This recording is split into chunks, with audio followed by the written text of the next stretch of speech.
Finalmente eu vou conseguir gravar esse vídeo, porque é a terceira vez que eu tô gravando, então bem difícil. Porque eu tentei gravar com a câmera pra ver se ficava mais profissional. Mas não deu certo, porque ficava mudando a iluminação o tempo todo, o vídeo ficava bem ruim. Decidi continuar com o laptop, que fica mais tranquilo. Ok.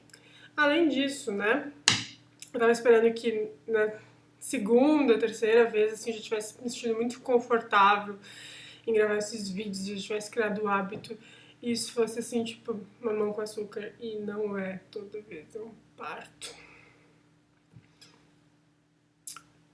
E eu parto só porque eu fico muito nervosa, tipo, a semana inteira. E como eu tô gravando vídeo semanalmente, então eu passo todas as semanas nervosa. Mas tudo bem. Tudo bem. Eu queria gravar esse vídeo como um vídeo resposta pro vídeo chamado Quem Tem Cacife pra Falar de Literatura. Vou deixar o vídeo linkado na descrição pra quem quiser assistir. E eu decidi usar um ponto de vista habermasiano, usando um livro que eu li há uns 6 meses atrás e que me marcou muito, que é Mudança Estrutural da Esfera Pública.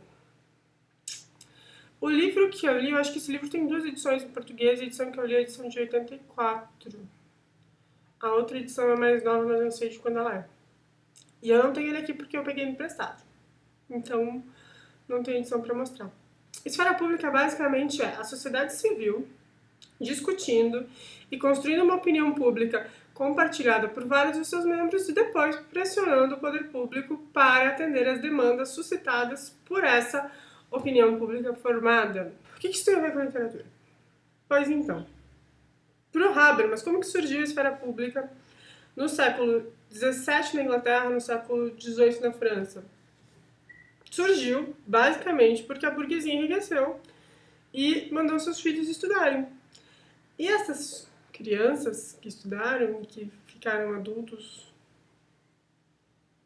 cultos e estudados, frequentavam salões e cafés, que a nobreza também frequentava, e discutia literatura, de igual para igual. Porque em todos os outros ambientes existia uma diferença, existia uma separação social entre burguesia e nobreza. E nesse ambiente existia a presunção da igualdade, aqui todo mundo é igual, aqui todo mundo fala sobre os seus livros favoritos, ou enfim, o que leu, o que não leu, e opina, e nada legitima a sua opinião, que não a sua própria opinião e os seus próprios argumentos. Não existe legitimação externa para a sua opinião. Então não importa se você é um nobre, e se você é nobre e está falando bobagem, você está falando bobagem, não importa se você é nobre.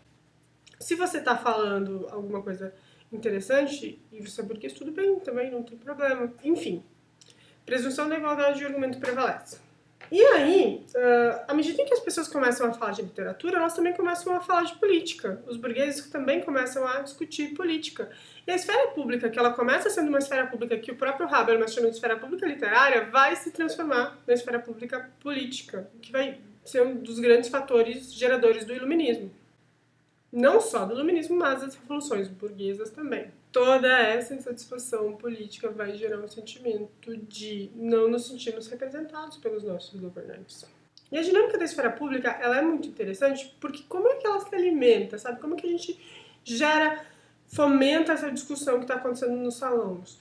Através da mídia, né? E de pequenos jornais escritos, editados, impressos, enfim, uma pessoa fazia tudo no jornal, sabe? Só existia uma ou duas pessoas que gerenciavam o jornal inteiro e publicavam esse jornal. E eram muitos jornais de curta duração. E essas pessoas que publicavam esses jornais, elas frequentavam esses mesmos salões e esses mesmos cafés e elas conversavam com as pessoas sobre os outros jornais, sobre o próprio jornal, sobre as opiniões das pessoas. E elas tinham um feedback imediato do conteúdo que elas estavam publicando. E aí, à medida em que elas têm um feedback imediato, essa opinião, ela vai melhorando, sabe? Você vai aperfeiçoando a sua opinião através da discussão pública. Não sei se deu para perceber ainda, mas existem muitas semelhanças com o que está acontecendo hoje em dia na internet e agora fora da internet. A internet é essa coisa maravilhosa. muita publicação independente de conteúdo. E eu nem tô falando de conteúdo de blog, só de conteúdo de blog, só de conteúdo de vlog, só conteúdo de revista online ou coisas do gênero. Conteúdo também é post de Facebook, também é post de Twitter, Twitch, não é post de Twitter, Twitch, também Instagram. Tudo isso também é conteúdo produzido de forma independente e que, de alguma forma, você está mostrando para as pessoas o que você acredita, o que você gosta, o que você não gosta, e você está gerando uma discussão pública, né?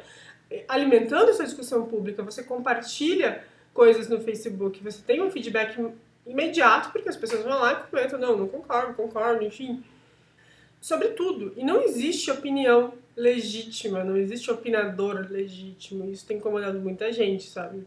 Tem até um post da editora-chefe, acho que é da Glamour, em que ela diz, os formadores de opinião estão com medo de opinar, que não existe mais formador de opinião é todo mundo agora. Tá gerando uma insatisfação gigante com as mídias tradicionais e com a política. E não existe mais opinião legítima, sabe? Se não importa se você tem certificação de A, B e C. Se você falou bobagem, você falou bobagem. Né? E se você dá uma carteirada na internet, a chance de você passar vergonha é gigante. Aliás, né? Fica aqui registrado o meu amor por aquela cena de Annie Hall, em que o professor dá uma carteirada sobre um livro que, inclusive, tem muito a ver com esse assunto, que é... Eu acho que o nome do livro não é esse, mas é aquele livro do McLuhan, que é sobre o meia-mensagem. Tem muito a ver com isso que a gente tá falando, então, se vocês quiserem ler também é bem legal. Em que o cara diz, eu sou professor de não sei o que e tal, sabe? Eu sei do que eu tô falando, não importa, querido. Ou você fala uma coisa que importa, que é interessante, que tem uma lógica interna, ou você... Né? Eu estou dizendo, portanto, que porque as pessoas estão falando de literatura na internet, as pessoas... significa que a gente está tendo uma nova esfera pública? Não. Porque, como eu falei no vídeo da Jane Austen, literatura não tem a mesma função que tinha há 200, 300 anos atrás. Né? As pessoas... Isso não é um juízo de valor, é simplesmente uma constatação. As pessoas não leem mais tanto, elas se informam de outras formas, elas passam o tempo de outras formas. Literatura, né, vamos dizer assim, perdeu um pouco de espaço. Mas porque a gente fala de tudo na internet, de tudo mesmo, tipo de tudo, de maquiagem a feminismo, de feminismo a neonazismo, enfim, a gente fala de tudo, a gente discute tudo, é que essas coisas estão acontecendo e isso é muito legal. E eu sei que tem muita gente reclamando e às vezes é chato, eu sei que é chato, porque às vezes a gente cansa, às vezes a gente só quer... Eu sei que às vezes é um pouco chato, assim, às vezes é um pouco cansativo, mas... eu acho que abre muitas possibilidades de um mundo novo e de um mundo mais inclusivo. Eu acho que a internet, essa nova esfera pública, que na minha opinião está surgindo, elas dão espaço para muita gente falar e para coisas novas e para pessoas que historicamente não tinham lugar para falar. Isso é muito legal. Todo mundo pode falar de literatura e todo mundo pode falar do que quiser. O que importa não é quem você é ou quais legitimações externas você tem, mas o que você vai falar, exatamente.